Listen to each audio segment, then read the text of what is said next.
Alias Grace opens in 1859 Canada, years after the infamous Canara Montgomery murders, with Grace Marks serving a life sentence in prison for her alleged role in the killings. Grace, a former Irish immigrant servant, has become a public curiosity, alternately portrayed as an innocent victim or a manipulative murderess. Dr. Simon Jordan, a young American physician interested in the emerging field of mental health, is hired by reformers to assess whether Grace is sane and worthy of a pardon. Through a series of interviews, Grace recounts her life story, narrating her childhood poverty in Ireland, her abusive alcoholic father, and the traumatic Atlantic crossing to Canada. Her closest early relationship is with Mary Whitney, a bold, outspoken servant girl who becomes her friend and surrogate sister.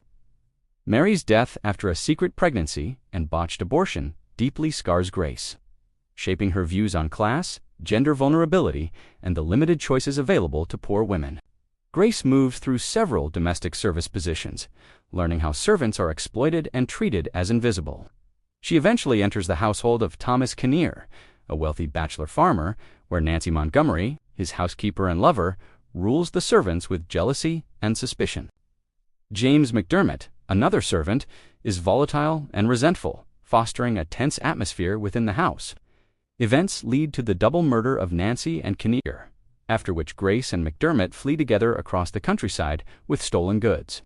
They are captured quickly, and the press sensationalizes the case, depicting Grace as either seductress or simpleton. At trial, McDermott is executed, while Grace's sentence is commuted to life imprisonment due to her youth and perceived influence by others.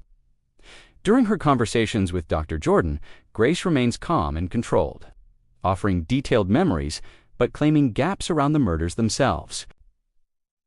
Jordan becomes increasingly obsessed with her, unsure whether she is repressing trauma, dissociating, or deliberately deceiving him.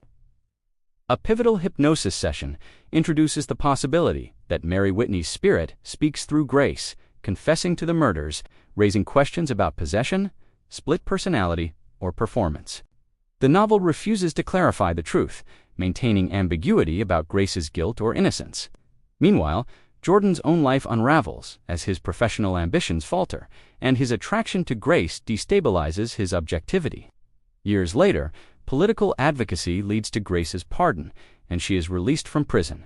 She marries a childhood acquaintance, Jamie Walsh, seeking a modest, quiet life.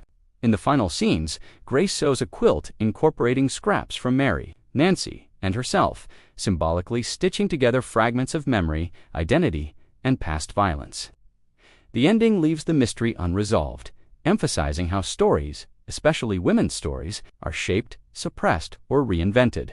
Ultimately, the novel explores class, gender, memory, and the unreliability of truth, suggesting that Grace's identity is an alias formed from survival and storytelling. Please like, comment, share, and subscribe for more videos.